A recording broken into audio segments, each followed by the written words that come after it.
한번 따라 하실까요? 고난당하는 공동체가 직면한 세 가지 문제. 고난당하는 공동체가 직면한 세 가지 문제. 늦게 나왔는데도 잘 따라 하시네요. 한 번만 더 따라 하실까요? 고난당하는 공동체가 직면한 세 가지 문제. 고난당하는 공동체가 직면한 세 가지 문제.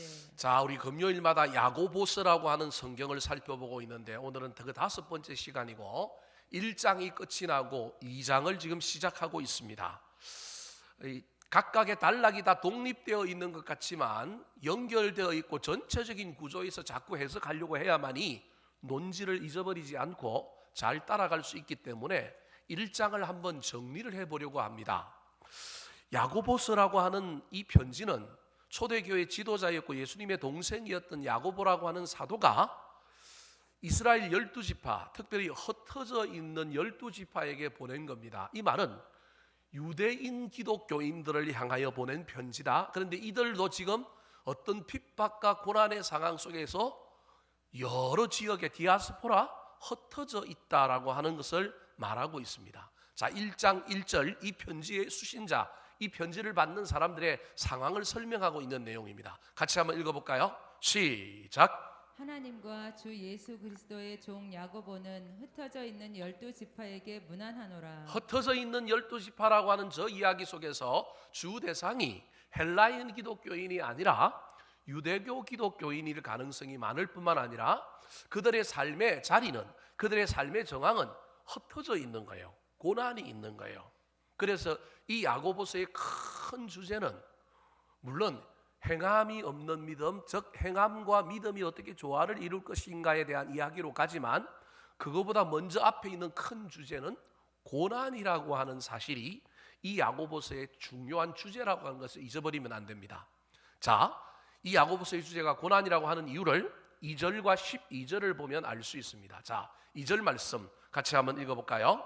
시작. 내 형제들아, 너희가 여러 가지 시험을 당하거든 온전히 기쁘게 여기라. 한 가지 시험이 아니라 어떤 시험이라고요? 여러 가지 시험을 당하고 있다. 지금 이 편지를 받고 있는 사람들의 상태가 고난 속에 있다. 그런데 그 고난을 지금 어떻게 하라고 얘기할까요? 12절 같이 한번 읽어볼까요? 시작. 시험을 참는 자는 복이 있나니 이는 시련을 견디어낸 자가 주께서 자기를 사랑하는 자들에게 약속하신 생명의 면류관을 얻을 것이기 때문이라. 고난은 참는 거라는 거예요. 참음으로 통과하고 이기는 거라는 거예요. 견디는 거라는 거예요. 인내가 고난과 관련하여 제일 중요한 덕목이다. 인내하고 참는 자에게는 복이 있을 뿐만 아니라 하나님께서 생명의 면류관을 씌워 주실 것이다. 너희들이 지금 고난당하지만 굴복하지 말고 그 고난 때문에 믿음 잃어버리지 말고 고난을 잘 참고 견디어 통과하라는 거예요. 정답이죠. 근데 여러분 정답만 들으면 별로 재미가 없잖아요. 그럼 어떻게 참을 것인가? 어떻게 통과하고 견딜 것인가에 대한 이야기가 지난주 설교였어요. 지난주 설교에서 고난을 이기고 극복하는 지혜에 대한 이야기를 기록하고 있었는데 그게 뭐냐 하면 고난 속에서 속히 해야 될 것과 더디해야 될 것이 있는데 그게 다 뭐와 관련이 있냐면 말과 관련이 있다라는 거예요. 고난 중에 저와 여러분이 조심해야 될 게 사실은 말의 지혜라는 거예요. 이건 3장에 가면 또 나오는, 반복해서 나오는 주제예요. 그래서 고난 당하는 사람이 제일 조심해야 될 것 중에 하나가 뭐라고요? 말이라는 걸 절대 잊어버리면 안 됩니다. 말 때문에 고난이 정폭되기도 하고 고난이 심화되기도 하고 말 때문에 정말로 저와 여러분이 더 많은 실패를 경험할 수 있다는 걸 기억하셔서 고난 당하면 말은 사람에게 하지 않고 가족에게 하지 않고 누구에게 하는 거라고요? 하나님께 하는 거라는 거예요. 이 고난 당하는 자가 이 말과 관련하여 특별히 어떤 지혜를 얻어야 되느냐 하면 더디해야 될 것이 있고 속히 해야 될 것이 있는데 먼저 속히 해야 될 건 하나님의 말씀을 듣고 순종하는 건 뭐 하라고요? 속히 하라는 거예요. 그걸 지난주에 브레이크와 악셀레이터라고 하는 이야기를 통해 여러분에게 말씀드렸습니다. 고난 오면 하나님한테 가서 말하다가 기도하다가 원망하고 불평 쏟아놓다가 누구의 음성을 들으라고요? 하나님의 음성을 들으라는 거예요. 듣고 뭐 하라고요? 순종하라는 거예요. 속히 하라고 하는 말이 그런 말이라는 거예요. 속히 해야 될 것이 있으면 뭐 해야 될 것도 있느냐 하면 천천히 하고 더디해야 될 것이 있는 거예요. 화내는 것, 성내는 것, 이런 거는 뭐 해야 되냐면 더디해야 되는 거예요. 왜냐하면 빨리 하면 빨리 할수록 죄를 지을 가능성이 있기 때문에 그렇습니다. 그때 더디하기 위하여, 말로 죄를 짓지 않기 위하여 나와 가족들에게, 주변에 있는 사람들에게 고난까지 당했는데 이 말 때문에 더 큰 악을 짓지 않기 위하여 두 가지 도구가 있었는데, 그게 뭐냐면 하나는 말씀의 거울이었어요. 또 다른 하나가 뭐였냐면 혀에 뭘 물리는 거예요? 죄가를 물리는 거예요. 속히 해야 될 것과 더디해야 될 거예요. 근데 이걸 넘어서서 진짜 고난을 이기려면 뭘 해야 되느냐 하면, 내 상황에서 좀 하기 힘든 하나님의 음성, 하나님의 말씀 앞에 순종하여 우리가 말씀에 도전하는 거라는 거예요. 그걸 다른 말로는 뭐라고 표현했을까요? 자, 27절 말씀 같이 한번 읽어볼까요? 1장 27절입니다. 시작. 하나님 아버지 앞에서 정결하고 더러움이 없는 경건은 곧 고아와 과부를 그 환난 중에 돌보고 또 자기를 지켜 세 속에 물들지 아니하는 그것이니라.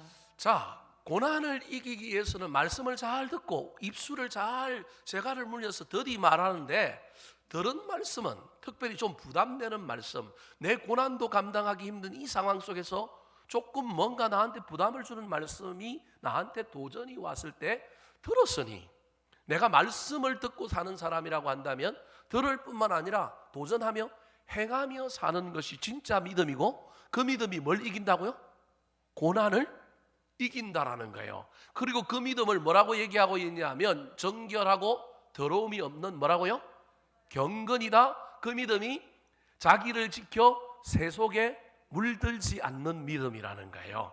그러니까 고난 중에 저와 여러분이 고난을 자꾸 이기게 해달라고 기도도 해야 되지만, 고난 중에는 뭘 지켜야 되는? 믿음을 지켜야 되는 거예요. 그 믿음이 어떤 믿음이냐면 세 속에 물들지 않는 믿음이고요. 그 믿음이 정결하고 더러움이 없는 경건한 믿음이라는 거예요. 근데 그 믿음이 있는지 없는지는 뭘 보면 알 수 있느냐 하면, 내가 고난당하기 힘들어 죽겠는데 내 삶을 돌보기도 힘들지만 그럼에도 불구하고 고난을 이기기 위하여 고아와 가부를 환난 중에 돌보는 삶. 왜냐하면 기도하다 보니까, 내 고난의 문제를 가지고 기도하다 보니까 나보다 더 고난당하는 사람이 눈에 보여. 기도 안 하면 누가 보이느냐 하면 나보다 고난당하는 사람이 보이는 게 아니라 누가 보여요? 잘 먹고 잘 사는 사람이 보여요. 그래서 그 사람 때문에 원망과 불평이 나오는데, 기도하면 하나님께서 나한테 감사를 주실 뿐만 아니라 나보다 더한 지경에 있는 사람들을 보이게 해주는 거예요. 근데 그게 부담인 거예요. 그 부담 때문에 내가 저 사람들에게 내 삶 돌보기도 힘든데 어떻게 하면 저 사람을 좀 돌볼 수 있을까가 하나님이 주신 도전이라는 거예요. 근데 이 도전, 말씀을 들음과 행함의 일치가 진짜 믿음인데, 이 믿음은 언제도 나타나야 되느냐 하면 고난 중에도 나타나야 된다는 거예요. 어렵죠. 그냥 대충 믿었으면 좋겠는데, 이 고난 당하면서도 믿음을 보여라, 믿음을 지켜라. 그 믿음은 어떤 믿음이냐면 들음과 행함이 조화를 이루는 믿음이라는 거예요. 그런데 오늘 본문의 2장에 오면 이렇게 들었던 이야기와 전혀 달리 정반대의 상황이 어디에 펼쳐지고 있느냐면 공동체 안에 펼쳐지고 있는 거예요. 다 고난을 당한 사람들이 지금 흩어져서 모여서 살고 있단 말이에요. 저 사람도 고난당한 사람, 나도 고난당한 사람인데, 내가 고난당하는데 나는 원망하고 불평할 수밖에 없는 상황이었지만, 기도하고 하나님의 말씀을 듣고 입으로는 범죄하지 않고 기도하다 보니까 똑같은 공동체에 나보다 더 고난당하는 사람이 보여서 그 사람에게 돌보고 그 사람을 살피고 나한테 있는 것도 좀 나누어주고, 이게 진짜 믿음이다, 고난당하면서 내가 세우는 믿음이다, 그런 삶을 살아가라고 이야기하고 있는데, 그 삶을 살고 있는 것이 아니라 공동체에 역기능이 나타나고 있는 거예요. 그 역기능이 뭘까요? 여러분, 공동체가 또는 사람이 고난을 당하면 내우외환이라고 하는 것이 꼭 찾아옵니다. 마귀가 나를 괴롭히고 삶이 나를 괴롭히고 경제적인 문제가 나를 괴롭히는 게 외적인 문제라고 한다면, 내적으로 우리 안에 가족끼리 싸워. 고난을 당해가지고 지금 가정 경제가 무너져서 부부가 힘을 합하여 이 경제를 해결해야 되는데, 물질이라고 하는 외부의 문제가 우리 가정을 쳤는데, 그러면 그 문제를 둘이 힘을 합쳐갖고 이기고 나가야 되고 서로 격려해야 되는데, 누구 탓이라고 서로 얘기해요? 네 탓이라는 거예요. 네가 잘했니 못했니 그러면서 우리 내부가 긴장과 갈등 속에 결속하여 하나 되지 못하고 더 이상한 방향으로 가는 거예요. 1장에서는 야, 고난당하는 사람들끼리 좀 서로 돌아봐, 서로 좀 살펴, 말은 가능하면 천천히 해. 하나님의 말씀을 듣고 하나님이 너한테 선한 부담감 주면 네가 비록 고난당한다 할지라도 세속에 물들지 않는 믿음, 정결하고 깨끗한 경건한 믿음 가지고 고아도 돌보고 가부도 좀 돌봐. 이게 원래 아름다운 공동체에 고난당했지만 있어야 될 공동체고, 이런 공동체는 반드시 고난을 이긴다는 거예요. 그런데 야고보 사도가 이 공동체를 딱 보니까 이 공동체가 거꾸로 가고 있는 거예요. 오늘 본문에 1절부터 14절에 이 고난당하는 공동체가 직면하고 있는 역기능 3가지가 나옵니다. 어쩌면 이건 오늘을 살아가는 저와 여러분에게도, 오늘날 교회에도 여전히 존재하고 있는 것인지도 모릅니다. 자, 그렇다면 고난을 극복해야 될 공동체가 도리어 직면한 문제는 무엇일까요? 첫 번째입니다. 따라하시겠습니다. 사람을 차별하여 대하는 자들이 있었습니다. 사람을 차별하여 대하는 자들이 있었습니다. 첫 번째 공동체의 역기능이 뭐냐 하면 차별이 존재하고 있었던 겁니다. 모든 사회는 차별이 존재합니다. 세상 역사에 차별이 없었던 적이 없습니다. 그런데 교회는, 하나님 나라는, 예수 그리스도께서 이 땅에 오셨던 모든 문제는 평균케 하는 것이고 하나 되게 하는 것이고, 종이나 자유자나 이방인이나 상관없이 주 안에서 하나 되게 하려고 하는 놀라운 이야기가 바로 기독교 역사에 있는 겁니다. 막스가 기독교 역사를 잘못 해석해가지고 이게 물질적 평등이면 다 해결되는 줄 알고 공산주의 사회를 만들려고 이 땅에 시도했지만 그게 지금 아니라고 하는 것을 보여주고 있습니다. 차별이 없는 곳은 없지만 여러분, 믿는 사람이라고 한다면 우리 모두를 향하여 하나님께서 예수 그리스도라고 하는 그 귀한 생명을 누구든지 차별이 없이 그 영혼 구원하게 하여 보냈다라는 거예요. 세상 눈으로 보긴, 인간의 눈으로 보긴 저 사람은 얼마짜리, 저 사람 집은, 저 사람 차는, 저 사람 사는 건, 저 사람의 학력은 다 차별이 되겠지만 우리 예수님의 입장에서 보면 다 예수님 값입니다. 동일하단 말이에요. 그런데 이 고난 가운데 있는 이 공동체, 고난을 당하니까 더더구나 쫓겨서 도망 온 사람들끼리도 지들이 모여 살다 보니 이 공동체 안에도 뭐가 존재하는가요? 차별이 존재하는 거예요. 야, 이걸 갖고는 공동체가 이 고난을 못 이긴다. 그래서 사도 야고보가 차별에 대한 이야기를 하고 있는 거예요. 왜냐하면 초대 예루살렘 교회에서 이 차별이 없게끔 서로 물질을 통용하고 서로 나누는 일, 이게 전 재산을 다 가져줬다는 게 아니고요, 자기 소유를 없었다는 얘기가 아니에요. 남는 것을 부족한 사람들에게 서로 나누어주는 이 일들을 통하여 정말로 하나 되는 공동체의 경험을 사도 야고보는 이미 예루살렘 교회에서 해봤단 말이에요.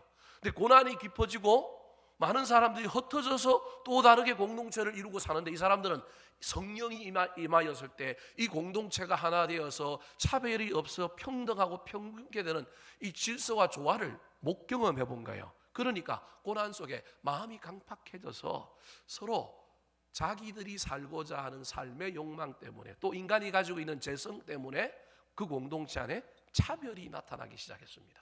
자, 1절 말씀 같이 한번 읽어볼까요? 1절 시작.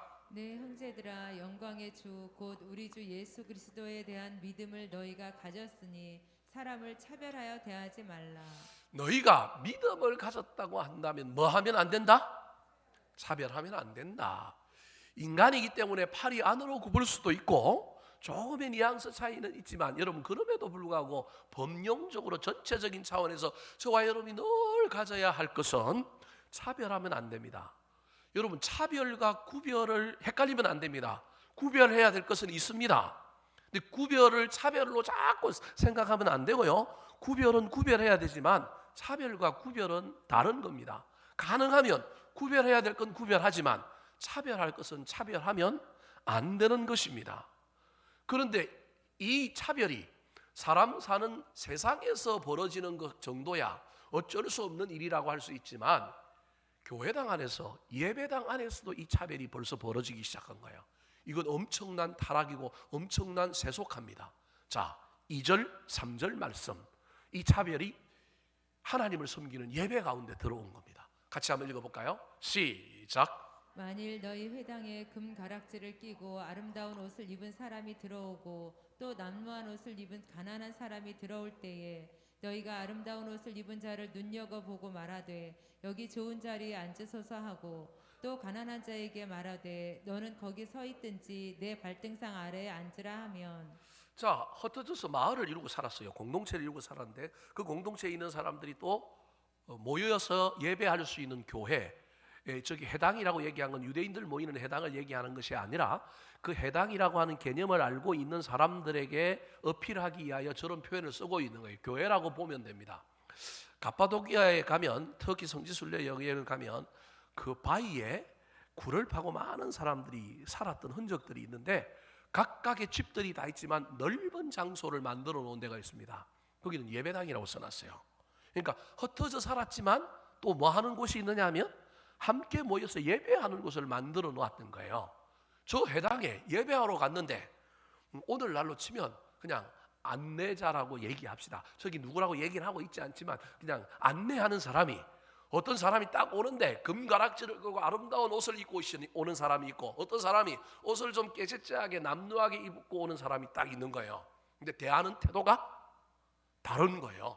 아름다운 옷을 입는 사람은 눈여겨보다가 쫙 입구에서부터 오는 걸 보고 있다가 표정을 바꾸고 밝은 모습으로 야 그냥 이렇게 대하는 거예요. 그리고 좋은 자리 탁 만들어 놓고 이 자리 앉으십시오 그런다는 거예요. 그런데 가난한 자가 오면 저 눈여겨보지도 않아요. 그러면서 그냥 휙 한번 쳐다보고 지나가는 소리로 서 있든지 아니면 발등상 아래 제일 낮은 자리 아래, 옛날에는 이런 의자가 있는 것이 아니라 조금 이렇게 계단식으로 뭘 만들어 놓거나 제일 밑바닥에는 뭘 깔아놨냐면 방석 하나를 깔아놨는데 그 방석 말고 방석보다 앞자리에 앉으라는 거예요. 방석 위에도 앉지 말고 발등상 아래 앉아라라고 얘기하는 거예요. 사람을 참 차별하고 폄하하는 거예요. 그 사람이 소자, 그 사람이 예수님일 수도 있는데 우리가 이런 차별을 하고 있다라는 거예요. 사랑하는 성도 여러분, 할 수만 있다면 우리가 평균적으로 물리적으로 모든 일을 공평하게 대할 수는 없습니다. 그럼에도 불구하고 저와 여러분이 혹시 나도 모르는 사이에 은연중에 차별하는 것까지는 어쩔 수 없다고 우리가 이해합시다. 그것도 안 하면 좋은데 우리가 어쩔 수 없이 그냥 무심결에 하는 차별이 있을 수 있습니다. 그건 우리가 다시 좀 깨닫고 좀 깨우고 성숙해져야 깨달음으로 나아갈 수 있기에 그것까지는 너무 시비 걸지는 맙시다. 그런데 여러분 의도적으로 차별하면 안 됩니다. 오늘 보면 4절에 그 얘기가 나옵니다. 4절 말씀 같이 한번 읽어볼까요? 시작. 너희끼리 서로 차별하며 악한 생각으로 판단하는 자가 되는 것이 아니냐. 악한 생각으로 판단하는 자, 저게 의도적인 차별입니다. 여러분 할 수만 있다면 의도적으로 저와 여러분이 마음에 무슨 마음을 품고 악한 마음을 품고 저 사람이 나한테 인사를 안 했으니, 저 사람이 나한테 잘못했으니, 옛날에 저 사람이 나한테 반대했으니, 여러분 이런 마음은 가능하면 특별히 우리 주님과 함께 예배하는 교회에서 또 하나님을 섬기는 자리에서는 가능하면 이 마음을 없애려고 애를 써야 합니다. 왜냐하면 그것을 죄라고 이야기하고 있기 때문에 그렇습니다. 저 악한 생각으로 판단하려고 할 때 저 판단이 하나님이 하는 걸 누가 지금 하고 있는 거예요? 내가 하고 있는 거예요. 저 사람이 옛날에 나한테 반대했는데 그 반대하는 게 잘못됐다는 거예요. 그걸 누가 판단한 거예요? 내가 판단하는 거예요. 저놈은 나쁜 놈. 하나님이 해야 할 걸 내가 미리 판단하여 내가 그 사람에게 좋은 감정을 가지지 않고 악한 생각으로 내가 지금 어떤 행동을 하고 있는, 차별을 하고 있는 거예요. 그거는 안 된다는 거예요. 그건 하나님의 자리를 훔쳤을 뿐만 아니라 그건 죄라는 겁니다. 9절 말씀 같이 한번 읽어볼까요? 9절. 자, 9절입니다. 9절이 시작. 만일 너희가 사람을 차별하여 대하면 죄를 짓는 것이니 율법이 너희를 범법자로 정죄하리라. 차별하여 대하면 뭘 짓는 거라고요? 죄를 짓는 것이다. 사랑하는 성도 여러분, 한 자녀들을 키워도 자녀들 사이에 조금 다른 것, 또 그 자녀가 어떻게 행동하느냐에 따라서 부모의 마음이 양서가 약간은 달라질 수 있고 그럴 수 있습니다. 그런데 편애가 되면 차별입니다. 여러분 이삭의 가정에 이삭의 편애 때문에 민족이 나뉘잖아요. 비극이 시작되잖아요. 에서와 야곱이라고 하는 유명한 이야기가 생겨나지 않습니까? 교회 안에서도 마찬가지고 특별히 목회자인 제가 이 문제와 관련하여 늘 하나님 앞에 부끄러움이 없게 목회할 수 있도록 기도해 주셔야 합니다. 우리 인간이 다 연약하여 무의식 중에 우리도 모르는 사이에 차별할 수는 있습니다. 여러분, 그것까지는 우리가 성숙하고 우리가 깨달아야만이 되는 건데, 깨닫고도 알고도 내가 지금 이게 저 사람을 미워하여 악한 마음으로 이런 행동을 한다라고 하는 걸 알고도 하는 것은 죄라고 하는 사실을 기억하셔야 합니다. 그래서 가능하면 회개하고 다음번에는 백지 상태에서 똑같이 놓고 전에 그 사람이 어땠다 할지라도 이번에는 이번 상황과 이번 일만 가지고 평가하리라, 이번 일만 가지고 보리라 결단하시고 그렇게 나아감으로 말미암아 그 사람 때문에, 그 일 때문에 그도 나도 이겨야 할 고난의 문제를 이기는 것이 아니라 이것 때문에 서로 원망하고 불평하고 이것 때문에 남 탓하다가 고난은 이기지도 못하고 우리끼리 싸우다가 우리끼리 자중질환에 빠져서 모든 것을 망칠 수 있다는 사실을 잘 기억하였어서 부모가 된 부모들도 저와 여러분이 어떤 공동체의 리더십을 가졌을 때 그뿐만 아니라 우리가 일반적으로 사람을 대할 때도 혹시 내가 이 차별의 문제를 어떻게 하고 있는가, 또는 구별의 문제를 내가 차별의 문제로 잘못 해석하고 있지는 않은가 잘 살펴서 지혜롭게 사람을 잘 대하며 살게 되기를, 특별히 그 사람의 중심을 보고 가능성을 보고 미래를 보고 사람을 대하여 아름답게 대하며 나아갈 수 있게 되기를 예수님의 이름으로 축원합니다. 두 번째, 이 흩어진 공동체가 고난을 이겨야 되는데 서로 돌보고 서로 세우고 서로 나누고 이렇게 해서 공동체를 살려야 되고 서로도 고난의 문제를 이겨야 되는데 이 공동체에 어떤 역기능적인 문제가 있었을까요? 따라 하시겠습니다. 사람을 업신여기는 자들이 있었습니다. 사람을 업신여기는 자들이 있었습니다. 자, 차별이 외면적인 태도라고 한다면 업신여기는 태도는 내면적인 태도입니다. 근데 내면적인 이 태도가 차별을 넘어서서 반드시 밖으로 말로나 행동으로 또 뭐 하게 되느냐 하면 표출되게 되어 있습니다. 마음에 있으니까, 내가 이 마음에 가지고 있으니까 이게 죄가 아니라고 생각하지만 우리 하나님은 중심을 보셔서 내 마음에 있는 생각도 아십니다. 차별하는 것도 나쁘지만 더 나쁜 건 뭐 하는 게 나쁜 거냐 하면 사람을 업신여기는 겁니다.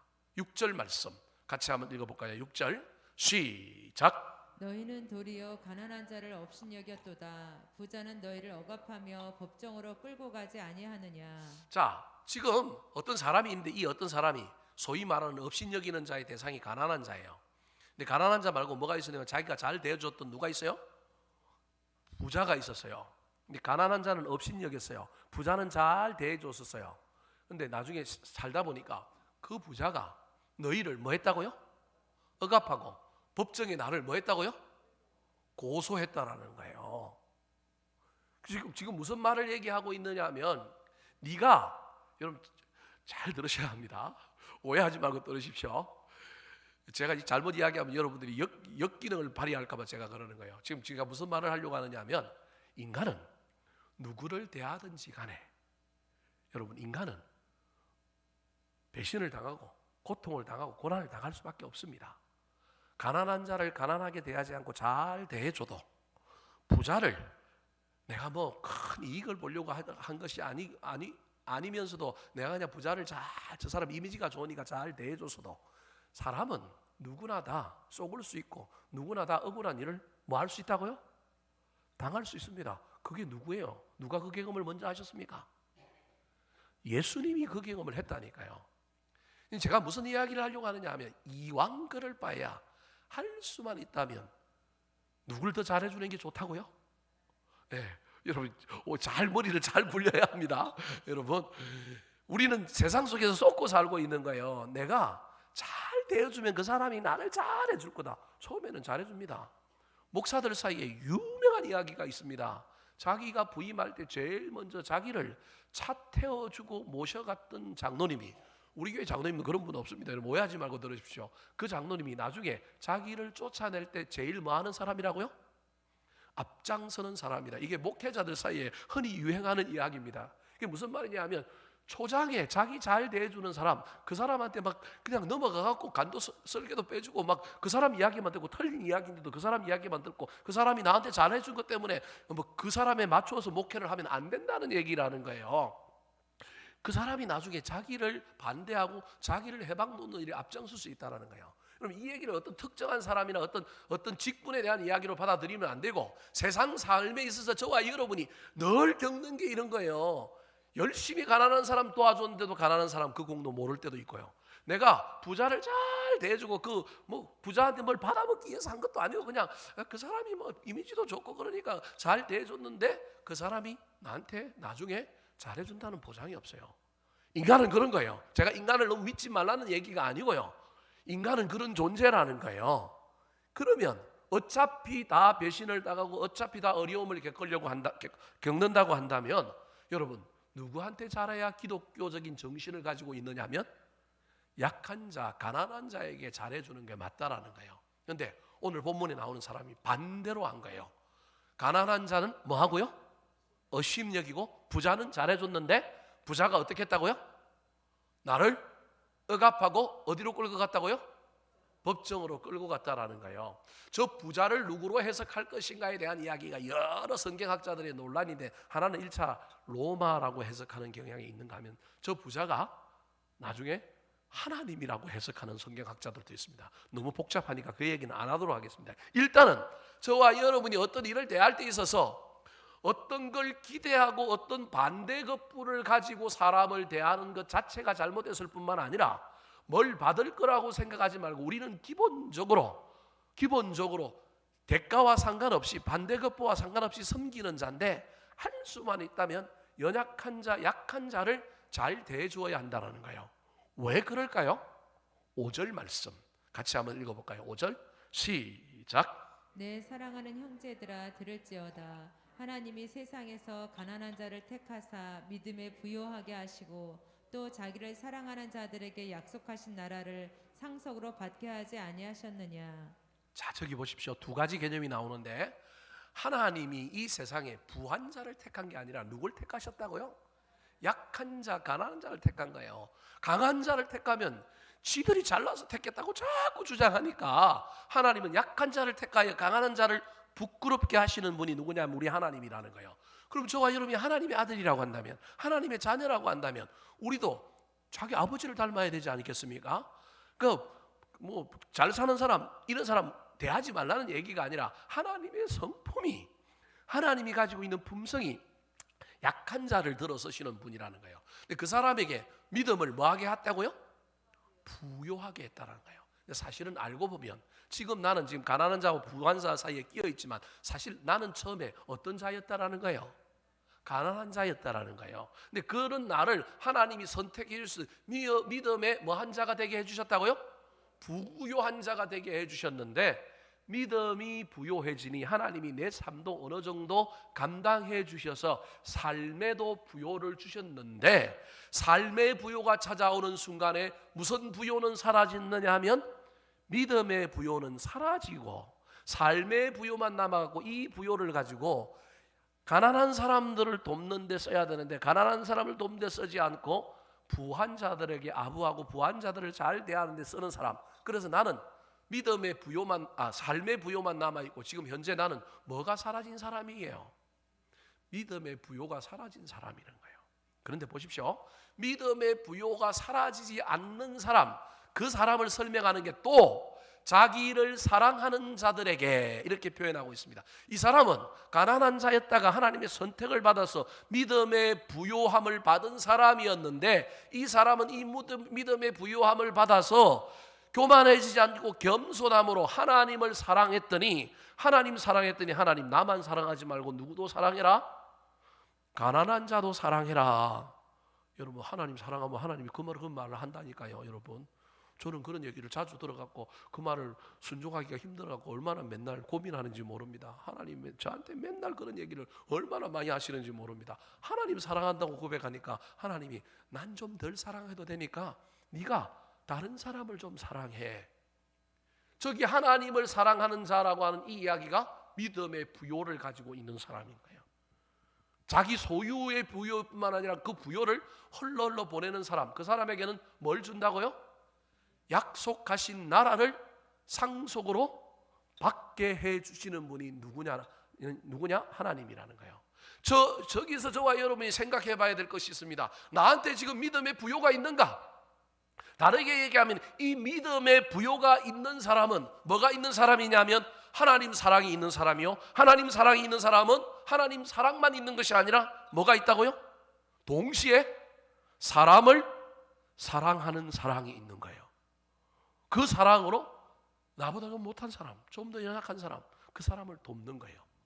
8절 말씀 같이 한번 읽어볼까요? 8절 시작. 너희가 만일 성경에 기록된 대로 내 이웃 사랑하기를 내 몸과 같이 하라 하신 최고의 법을 지키면 잘하는 것이거니와. 아까 하나님을 사랑하는 자라 그랬지 않습니까? 이게 율법에서 이야기하고 있는 두 가지 계명, 가장 큰 계명. 하나는 하나님을 사랑하는 자, 그 하나님 사랑하는 사람이 너희가 만일 성경에 기록된 대로 내 이웃을 사랑하기를 내 몸과 같이 하라 하신, 이게 최고의 법이라는 거예요. 하나님을 사랑하게 되면 최고의 법인 이웃 사랑이라고 하는 것을 깨달아서 그 일을 행동한다라는 거예요. 그 일을 행한다라는 거예요. 이런 사람을 믿음에 부요한 사람이다, 그렇게 말한다는 거예요. 사랑하는 성도 여러분, 저와 믿음의 부요함의 분량, 저와 믿음의 분량은 사랑의 분량입니다. 근데 그 사랑의 분량은 출발이 반드시 하나님 사랑으로 시작해야 되고요, 그 하나님의 사랑에서 흘러 넘쳐서 이웃으로 가야 합니다. 물론 간혹 이게 거꾸로 된 사람들도 있습니다. 근데 조심하셔야 됩니다. 제 개인적인 개념입니다. 성경의 개념은 아니지만 여러분, 순서가 하나님 사랑으로 가야 합니다. 분량이, 저는 개인적으로 이렇게 생각합니다. 하나님 사랑 분량이 100이었으면 그 100에서 그 100을 넘지 않는 선에서 여러분 70이든 80이든 60이든 50이든 그 사랑 때문에 다른 사람을 사랑하는 사랑으로 흘러 보낼 수 있어야 됩니다. 그게 저는 믿음의 부요라고 생각합니다. 내가 믿음을 지켜노라, 내가 하나님 사랑한다고 얘기하는데 나한테 사람에 대한 사랑이 없고 도리어 사람을 업신여기고 있다? 여러분, 업신여길 것이 아니라 그 사람을 사랑해주고 그 사람을 채워주고 그 사람을 높여주고 그 사람을 뭐 해야 되느냐 하면 도와줘야 할 대상임을 잊어버리면 안 됩니다. 사랑하는 성도 여러분, 지금 저와 여러분이 혹시 인간을 향하여, 사람을 향하여 업신여기는 것이 있습니까? 내가 하나님을 업신여기고 있다라는 사실을 기억하시기 바랍니다. 다시금 저와 여러분이 믿음의 부요한 자들이 되었으면 좋겠습니다. 그리하여 하나님 사랑과 사람 사랑하는 것으로 연결되고 이어지는 조화로운 신앙생활을 하게 되기를 예수님의 이름으로 축원합니다. 마지막으로 고난당하는 흩어진 12지파 공동체에 어떤 역기능의 문제가 있었을까요? 고난도 당하는데 이들 안에 무엇이 있었을까요? 따라하시겠습니다. 긍휼을 행하지 않는 자들이 있었습니다. 긍휼을 행하지 않는 자들이 있었습니다. 자, 여러분, 지금 두 가지를 이야기했습니다. 하나는 차별, 또 하나는 뭐예요? 업신여기는 것. 여러분, 이거는 명확한 뭐가 보이는 거잖아요. 명확한 근거가 보이잖아요. 근데 지금 그걸 넘어서서 뭐 보이지도 않는 이상한 이야기를 하나 하는데 뭐가 없다고요? 긍휼이 없는 것도 죄라는 거예요. 긍휼이 없는 것도 문제라는 거예요. 여러분, 아까 업신여긴다, 그 다음에 차별이다, 이거는 어떤 사람을 대하는 태도라고 한다면, 긍휼은 사람을 대하는 태도 플러스 내가 무엇인가를 하는 걸 얘기하는 거예요. 근데 해야 될 걸 나는 지금 뭐 하고 있는 거예요? 안 하고 있는 거예요. 근데 지금 안 하고 있는 것이 왜 안 하고 있느냐 하면 내 안에 뭐가 없다라는 거예요. 긍휼히 여기는 마음, 불쌍히 여기는 마음이 없어서 뭘 안 한다는 거예요.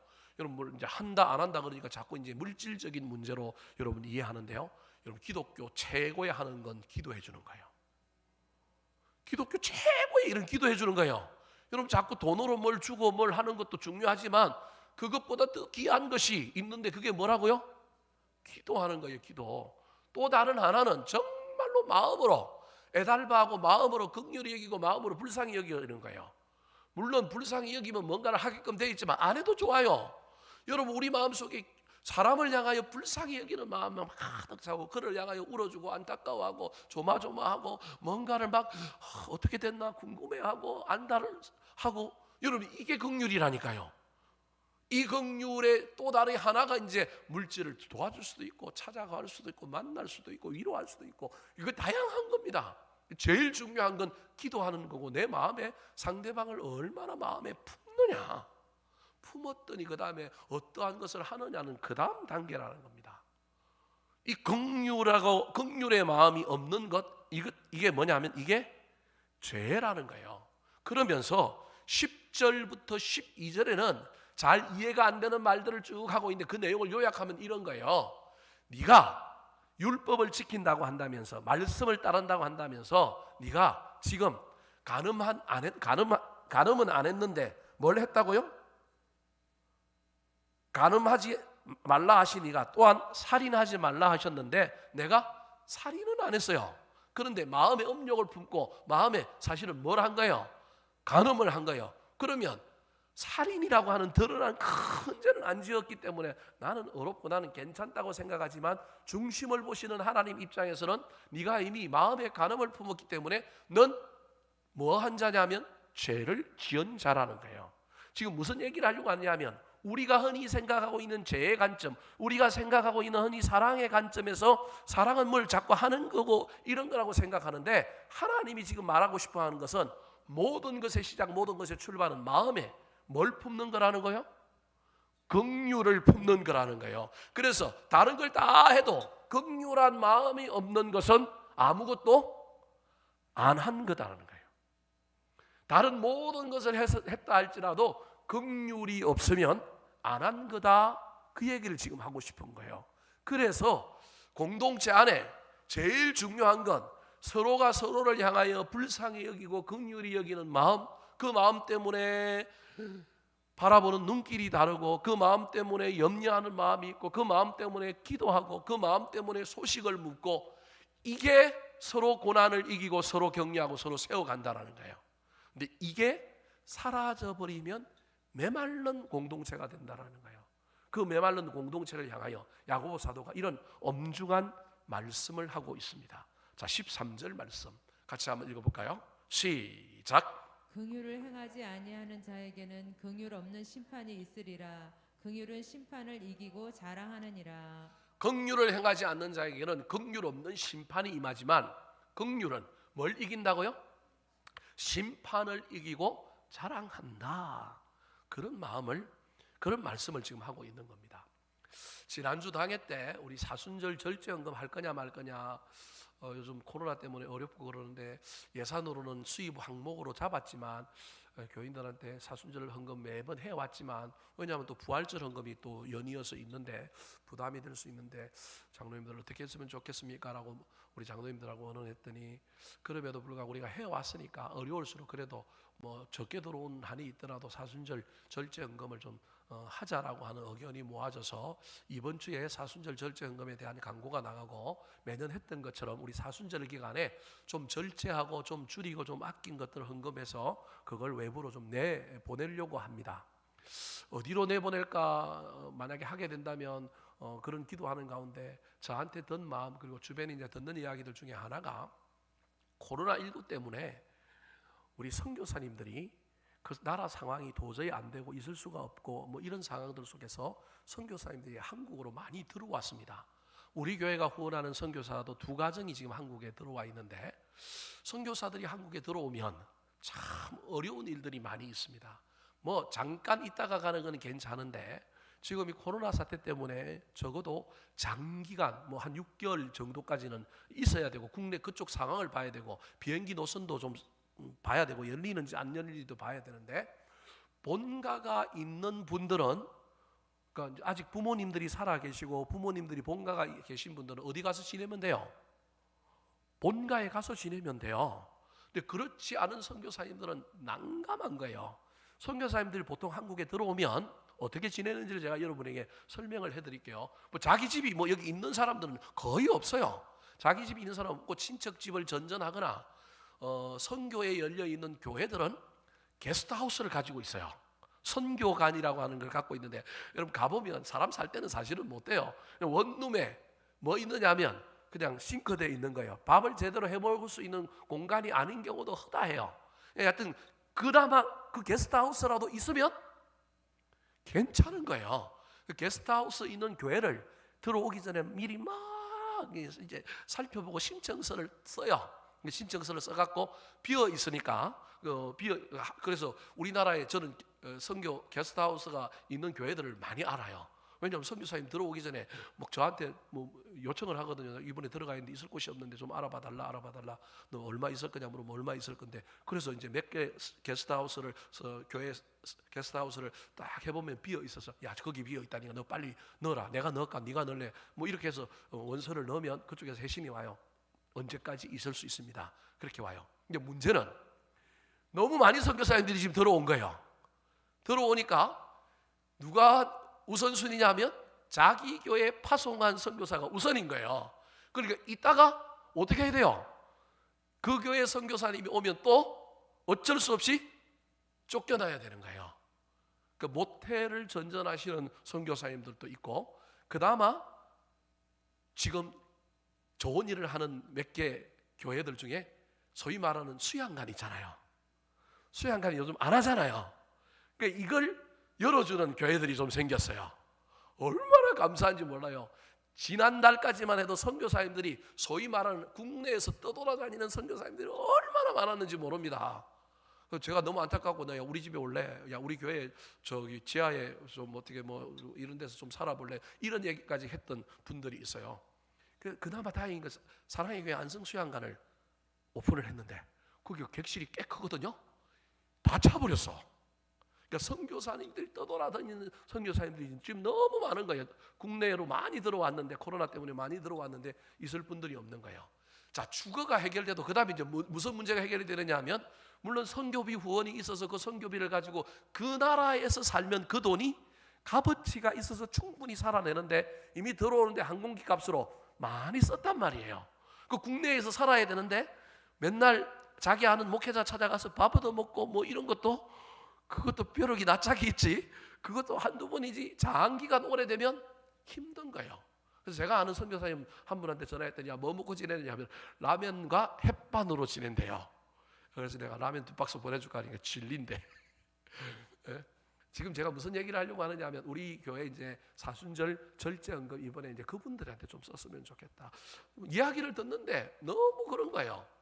이제 막말로 저랑 똑같이 신학교를 다니고 똑같이 훈련을 받았는데 어떤 선교사는 인간적인 차원으로 보면 저보다 낫고 정말로 목회했으면 더 큰 교회에서 소위 말하는 떵떵거리며 살 수 있는 그런 친구인데 몇 교회에서 청빙도 들어왔는데 심지어 어떤 선교사 하나는 한국의 큰 교회에서 당신 들어와서 우리 교회 목회해달라고 요구했는데 나는 이 나라가 좋아서 나는 이 나라에 평생 뼈를 묻기로 했기 때문에 나는 이 나라를 못 떠난다고.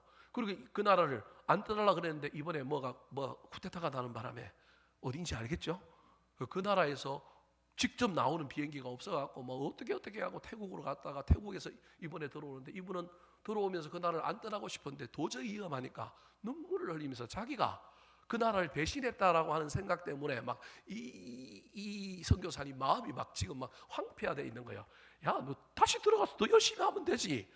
그렇게 해도 자기가 그 나라를 자꾸 배신했다는 생각이 드는 거예요. 배신이 아니라 위험해서 나온 건데 본인이 그 나라를 얼마나 사랑했으면 그런 마음을 품겠어요. 이런 선교사님들이 있는 거예요. 이분은 그렇게 해서 이제 나왔는데 자기는 그 나라를 안 버리고 큰 교회에서 한 1,500명 되는 교회에서 담임 오라 그랬는데 담임도 안 나가고 왔는데 지금 살고 있는 모습은 전전하며 사는 거예요. 빙빙빙 돌아다니고 사는 거예요. 뭐 먹는 것도 뭐 예를 들어 같으면 그렇지 못하게 사는 거예요.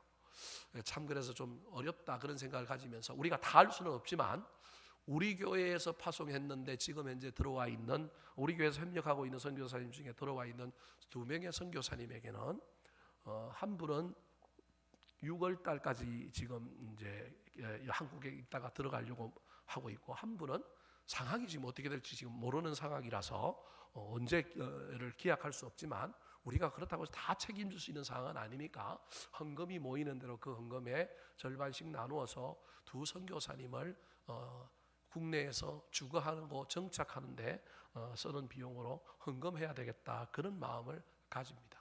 이야기를 들어보면요 참 마음이 안타깝고 얼마나 그런지 모릅니다. 사랑하는 성도 여러분, 저와 여러분이 사람을 향하여 긍휼의 마음을 품는 것이 예수님의 마음입니다. 예수님이 공생의 3년 동안 사역 하실 때 무리를 보시고 얼마나 긍휼히 여기셨는지 모릅니다. 긍휼히 여기고 민망히 여기고, 긍휼히 여기고 민망히 여기고, 그 다음에 하신 행동이 기적을 베푸시고 낫게 해주시고 먹여주셨다라고 하는 겁니다. 마음을 품는 일이 먼저라고 하는 사실을 잘 기억하여 코로나19로 말미암아 우리 교회 안에, 우리 공동체 안에도 혹시 고난을 당하고 힘든 일 당하는 사람이 있으면 어떻게 하면 위로할까, 어떻게 하면 긍휼히 여김을 베풀까, 어떻게 하면 기도할까, 어떻게 하면 도울까, 그런 마음을 가지는 저와 여러분 공동체가 되어서 우리도 고난 이기고 그도 이기고 우리 모두가 함께 이 어려운 일들을 잘 이기고 나아가는 아름다운 사람들 되기를 우리 구주 예수 그리스도의 이름으로 축원합니다. 한번 따라 하실까요? 고난당하는 공동체가 직면한 세 가지 문제. 고난당하는 공동체가 직면한 세 가지 문제. 사람을 차별하여 대하는 자들이 있었습니다. 사람을 차별하여 대하는 자들이 있었습니다. 사람을 업신여기는 자들이 있었습니다. 사람을 업신여기는 자들이 있었습니다. 긍휼을 행하지 아니하는 자들이 있었습니다. 긍휼을 행하지 않는 자들이 있었습니다.